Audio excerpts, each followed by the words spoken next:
பாலசுப்ரமணியர் அருளால் ஆன்மீக அன்பர்கள், நேயர்கள், ஜோதிட அன்பர்கள் அனைவருக்கும் அன்பான வணக்கங்கள். நான் உங்கள் வாழ்க வளமுடன் ஜோதிடர் ஸ்ரீ குரு சுந்தர வடிவேல். இப்போ பார்த்தீங்கன்னா 2025 நடக்க இருக்கிற தமிழ் புத்தாண்டு எப்படி இருக்குது, என்னென்ன விசேஷங்கள் இருக்குது, ஒவ்வொரு ராசிக்கும் எப்படி இருக்கும், என்ன செய்யலாம், என்ன செய்யக்கூடாது, என்ன விதமான வழிபாடுகள் செய்யணும், ஒவ்வொரு நட்சத்திரங்களுக்கும் என்ன விதமான பலன்கள் இருக்குது, இந்த ஆண்டு முழுவதும் இருக்கக்கூடிய கிரக பெயர்ச்சிகளால் ஏற்படக்கூடிய மாற்றங்கள் என்ன, வளர்ச்சி எப்படி இருக்கும், குடும்ப வாழ்க்கை எப்படி இருக்கும், சுப நிகழ்ச்சிகள் எப்படி இருக்கும், வீடு, வண்டி, வாகனம் மற்றும் அசையும் மற்றும் அசையா சொத்துக்கள் யாருக்கு அமையும், குழந்தை பாக்கியம் யாருக்கு கிடைக்கும் அப்படிங்கும் பல்வேறு விஷயங்களை பற்றி இந்த ஒரு வருடம் இருக்கக்கூடிய மொத்த பலனையும் நம்ம இந்த வீடியோ மூலமாக பார்க்க இருக்கிறோம். இப்போ இந்த விசுவாவசு வருடம் தமிழ் புத்தாண்டுகளில் 60 வருடங்களில் 39வது வருடம் தான் இந்த வருடம். இந்த வருடம் இந்த ஆண்டு பிறக்குது. இந்த வருடத்தில் பிறக்கும் குழந்தைகள் தைரியமாக குழந்தைகளாகவும், எல்லோரையும் அனுசரித்து தெரியக்கூடிய குழந்தைகளாகவும், பண்புள்ள குழந்தைகளாகவும், அது மட்டும் இல்லாமல் தர்ம காரியங்கள், புண்ணிய காரியங்கள் ஈடுபடக்கூடிய குழந்தைகளாகவும் பிறப்பார்கள் அப்படிங்கிறது சித்தர் பாடல்களில் உள்ள ஒரு அமைப்பு. அது மட்டும் இல்லாமல் தன் மகனை சான்றோன் என கேட்ட தாய் அப்படிங்கிறது மாதிரி அந்த குழந்தைகள் பெற்றோருக்கு பெருமை சேர்ப்பார்கள் அப்படிங்கிற ஒரு விஷயமும் இருக்குது. இப்போ இந்த வருடத்தில் இந்த வருட பிறப்பின் அடிப்படையில் சூரியன் அப்படிங்கிற ஒரு ராஜாவாகவும் மந்திரியாகவும் இருக்கிறதுனால அரசியல் மாற்றங்கள், அதிகாரம் சார்ந்த மாற்றங்கள் அப்படிங்கிற ஒரு விஷயம் நடக்க இருக்குது. அதையும் தாண்டி மழை பொழிவு அப்படிங்கிறது ரொம்ப அதீதமாக இருக்குது. விவசாயம் செழிக்கும், தானிய உற்பத்திகள் அதிகரிக்கும். அடுத்து பார்த்தீங்கன்னா மக்கள் செழிப்பமடைவார்கள். வருமானத்தை விட செலவு கம்மியாக இருக்கும், சேமிப்பு அதிகரிக்கும், தங்கம், வெள்ளி, ஆபரணங்கள் வாங்கக்கூடிய தன்மை ஏற்படுது. அது இல்லாமல் பார்த்தீங்கன்னா இந்த காலகட்டத்தில் பசுக்கள் உற்பத்தி அப்படிங்கிற ஒரு விஷயம் ரொம்ப நல்லா இருக்குது. அடுத்து பார்த்தீங்கன்னா மக்கள் மீது வரி அப்படிங்கிற ஒரு விஷயம் அதிகரிக்கக்கூடிய சூழ்நிலை அப்படிங்கிறதும் இருக்குது. ஆக மொத்தத்தில் இந்த விசுவாவசு வருடம் அப்படிங்கிறது மற்ற வருடங்களை விட இந்த வருடத்தில் மக்களின் வளர்ச்சி அப்படிங்கிறது நல்லா இருக்கு. திரைப்படத்துறை ரொம்ப நல்லா இருக்கு. பெண்களுக்கான வளர்ச்சி, பெண்களுக்கான திட்டங்கள் அப்படிங்கிற ஒரு விஷயத்தை அரசாங்கங்கள் அதற்கான முக்கியத்துவம் கொடுக்க இருக்கிறாங்க. அந்த வகையில் அவங்களோட தனி முன்னேற்றம் அப்படிங்கிறது இந்த காலகட்டத்தில், இந்த வருடத்தில் ரொம்ப அதிகமாக இருக்கக்கூடிய அமைப்பு இருக்கு. குறிப்பாக எல்லார் குடும்பங்களிலும் சுப நிகழ்ச்சிகள் நடக்கக்கூடிய ஒரு தன்மை, திருமண பாக்கியங்கள் கைகூடக்கூடிய ஒரு அமைப்பு, குழந்தை பாக்கியங்கள் கிடைக்கக்கூடிய அமைப்பு, கோவில் வழிபாடுகள், தர்ம காரியங்கள், புண்ணிய காரியங்களில் மக்கள் ஈடுபடக்கூடிய ஒரு தன்மை அப்படிங்கிறதெல்லாம் ரொம்ப மிக சிறப்பாக இருக்கக்கூடிய இந்த விசுவாவசு வருடத்தில் உங்கள் ராசிக்கு எப்படி இருக்கும் அப்படிங்கிறத இப்ப பார்ப்போம். மகம் நட்சத்திரம் ஆழ்ந்த சிந்தனையும் எதையும் எதிர்கொள்ளும் துணிச்சலும் தைரியமும் கொண்ட உங்களுக்கு இந்த விசுவாவசு வருடம் பார்த்தீங்கன்னா ஆன்மீக நாட்டம் அதிகரிக்கக்கூடிய காலகட்டம். தர்ம புண்ணிய காரியங்களில் அதிகமாக ஈடுபடுவீங்க. அதே நேரத்தில் குடும்பத்தில் பார்த்தீங்கன்னா கொஞ்சம் விட்டு கொடுத்து போகணும் அப்படிங்கிற ஒரு அமைப்பு இருக்குது.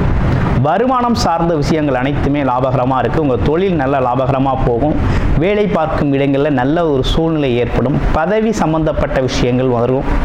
பொது காரியங்களில் அதிகப்படியான ஈடுபாடு அப்படிங்கிறது ஏற்படக்கூடிய ஒரு காலகட்டமாக இந்த காலகட்டம் அப்படிங்கிறது அமைஞ்சிருக்கு.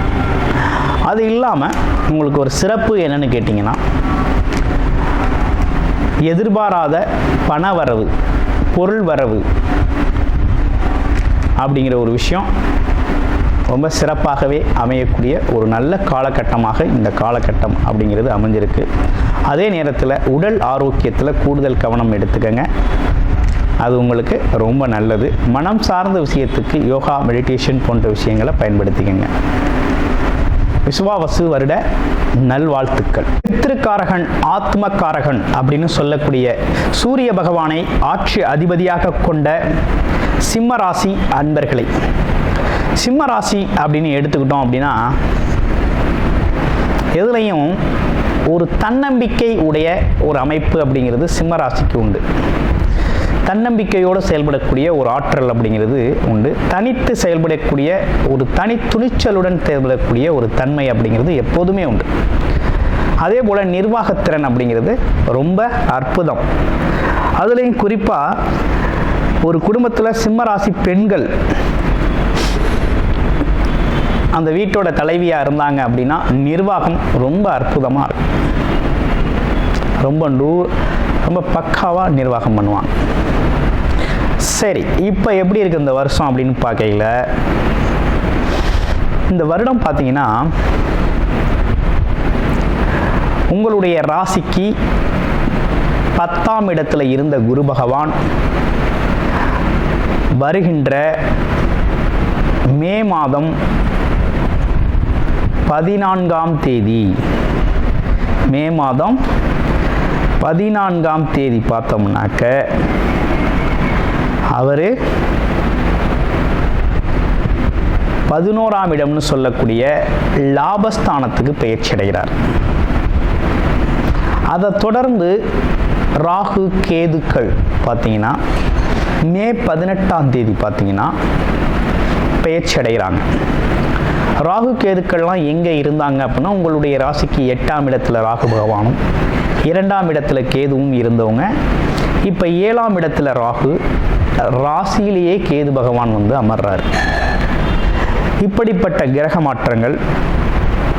இதனை தொடர்ந்து சனி பகவான், இவ்வளவு நாளாக கண்டக சனியாக இருந்த சனி பகவான் இந்த வருடம் ஃபுல்லாகவே அஷ்டம சனியாக சஞ்சாரம் செய்யக்கூடிய ஒரு நிலை அப்படிங்கிறது உங்கள் ராசிக்கு ஏற்பட்டிருக்கு.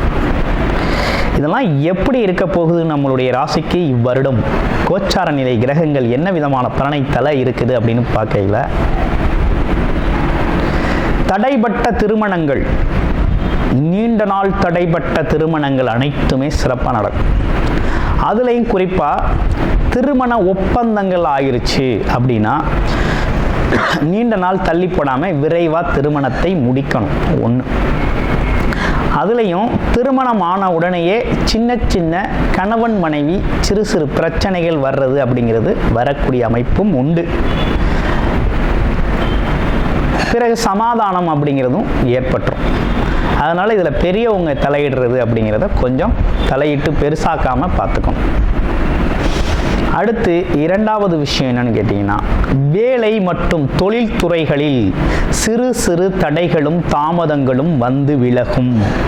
ஆனால் வெற்றி பெறும், லாபம் வரும், வருமானம் வரும். உங்கள் கஷ்டத்திற்கான உழைப்புக்கான பலன் அப்படிங்கிறது கண்டிப்பாக உண்டு, உறுதியாக கிடைக்கும். ஏன்னா குரு பகவான் லாபஸ்தானத்தில் இந்த வருஷம் வந்து உங்களுக்கு அமர்ந்திருக்கிறார். அமர்ந்தவர் வந்து ரொம்ப அற்புதமாக உங்களோட அமைப்பு இருக்குது. அப்போ பணம், பொருள், பண வரவுல பிரச்சனை இல்லை, ரொம்ப நல்லா இருக்கு. வருமானம் வரும், பொருள் சேரும். விஷயம் எங்கே இருக்குன்னா, அஷ்டமச்சனி அப்படின்னு சொல்லக்கூடிய இடத்துல தான் இருக்குது. அஷ்டமச்சனி என்ன பண்ணுவார் அப்படின்னு பார்க்கையில், உங்களோட உடல் ஆரோக்கியத்தில் குறைபாடு ஏற்படுத்துவார். குறிப்பாக மனம் சார்ந்த விஷயத்தில் ஒரு தடுமாற்றத்தை ஏற்படுத்துவார். அடுத்து உடல் சார்ந்த ஆரோக்கியத்திலையும் கொஞ்சம் குறைபாடை ஏற்படுத்துவார். சின்ன பிரச்சனைனாலும் உங்களுடைய மருத்துவரை அணுகிருங்க, அது ரொம்ப நல்லது. அதே நேரத்தில் மனைவியோட உடல் ஆரோக்கியத்திலையும் கொஞ்சம் கவனம் எடுத்துக்கணும். என்ன காரணம்னா, 7ஆம் இடத்துல ராகு பகவான் வந்து அமர்றார். குரு பகவான் பார்க்கறதுனால, ஆனால் எவ்வளவு பிரச்சனையாக இருந்தாலும் குருவோட பார்வையில் அது சரியாயிடும். இருப்பினும் கவனம் அப்படிங்கிறது ஒரு விஷயம் தேவைப்படுது. அதே போல் பெண்களுக்கு அப்படின்னு எடுத்துக்கிட்டோம்னா, அடிவயிறு சம்பந்தப்பட்ட சின்ன சின்ன பிரச்சனைகள் வந்து போகக்கூடிய காலகட்டமாக இருக்குது. அதனால் உணவு பழக்க வழக்கத்தில் கொஞ்சம் கவனம் எடுக்கங்க. மாதவிடாய் காலத்தில் கொஞ்சம் கூடுதல் கவனம் அப்படிங்கிறது உங்களுக்கு தேவைப்படும். மிகுந்த அக்கறை அப்படிங்கிறது உடலுக்கு தேவை. சிம்ம ராசி அன்பர்களுக்கு அது ஆணாக இருந்தாலும் சரி பெண்ணாக இருந்தாலும் சரி தேவை. அடுத்து பழைய பாக்கிகள் ஏதேதும் உங்கள்கிட்ட நீங்கள் வசூலாகணும் கொடுத்துருக்கீங்க, தொழில் பண்ணுறீங்க அப்படின்னா கொஞ்சம் லேட்டாக தான் கிடைக்கும். நீங்கள் நினச்ச நேரத்தில் வராது, கொஞ்சம் தாமதமாக தான் வரும். அப்படிங்கிற ஒரு காலதாமதத்தோடு வரக்கூடிய ஒரு அமைப்பு அப்படிங்கிறது இருக்குது. கூடுமான வரை சிம்மராசி ஆண்களோ பெண்களோ குடும்ப உறுப்பினர்களிடையே அமைதி காப்பது நல்லது. வார்த்தை பிரயோகத்தில் கூடுதல் கவனம் எடுத்துக்கிறதும் நல்லது அப்படிங்கிறது மாதிரி இந்த வருடம் இருக்குது. அதே போல் குழந்தைகளுக்கு நல்ல முன்னேற்றம் உண்டு. ஏன்னா குரு பகவான் 5ஆம் இடமான அவருடைய இடத்தையே பார்க்குறார், உங்கள் ராசிக்கு 5ஆம் இடம். அப்போ என்ன நடக்குதுன்னா குழந்தைகளோட முன்னேற்றம் ரொம்ப நல்லா இருக்கும். நல்லா படிப்பாங்க, நல்ல வேலை கிடைக்கும், நல்லபடியாக சுபிட்சமாக ஆரோக்கியமாக இருப்பாங்க. அவங்கள பற்றி நீங்கள் நினச்சி கவலை கொள்ள வேண்டிய அவசியம் இருக்காது. அது ரொம்ப நல்லா இருக்குது. ஆக மொத்தத்தில் இந்த வருடம் அப்படிங்கிறது பார்த்தீங்கன்னா வண்டி வாகனங்கள் சம்பந்தப்பட்ட விஷயத்தில் பயணம் போகிறதுல கவனம் எடுத்துக்கணும். அடுத்து உடல் ஆரோக்கியத்தில் கவனம் எடுத்துக்கணும். அதே போல் கால் பாதங்கள், கை கால் மூட்டு இதெல்லாம் கொஞ்சம் கவனம் எடுத்துக்கணும். ஜீரண உறுப்புகள்னு சொல்லக்கூடிய வயிறு சம்பந்தப்பட்ட பகுதிகளில் கொஞ்சம் கூடுதல் கவனம் எடுத்துக்கணும். உணவுக்கு ஒவ்வாத உணவுகளை உண்ணக்கூடாது அப்படிங்கிற மாதிரி இருக்குது. ஸோ இந்த காலகட்டம் முழுக்க ஒரு அவேர்னஸ், கவனத்தை கொடுக்கக்கூடிய உடல் சார்ந்த கவனம் அப்படிங்கிறது இந்த வருடம் ஃபுல்லாகவே அவசியம். அடுத்து இந்த வருடம் ஃபுல்லாகவே பணம் மற்றும் பொருளாதாரம் அப்படிங்கிறது உயர்வை தான் நீங்கள் சந்திக்க போகிறீங்க. அதில் எந்த மாற்றம் இல்லை. கணவன் மனைவியிடையே சிறு கருத்து வேறுபாடுகள் குடும்ப உறுப்பினர் நண்பர்களிடையே இருந்தாலும் அது உடனடியாக சரியாகிறது மாதிரி இணக்கமாக போகிறது நல்லது. அடுத்து குழந்தைகளோட வளர்ச்சி நல்லாயிருக்கும். ஸோ கிட்டத்தட்ட இதுதான் உங்களுக்கானது. தொழில் வேலை வளர்ச்சிகள் அப்படிங்கிறது கொஞ்சம் தாமதமானாலும் நீங்கள் நினைத்தவாறு நல்லபடியாக நடக்கும். கொஞ்சம் தாமதத்தோடு நடக்கும். அதாவது இந்த வாரம் நினச்சிருந்தீங்கன்னா அடுத்த வாரம் நடக்கும் அப்படிங்கிற மாதிரி கொஞ்சம் லேட் ஆகும்.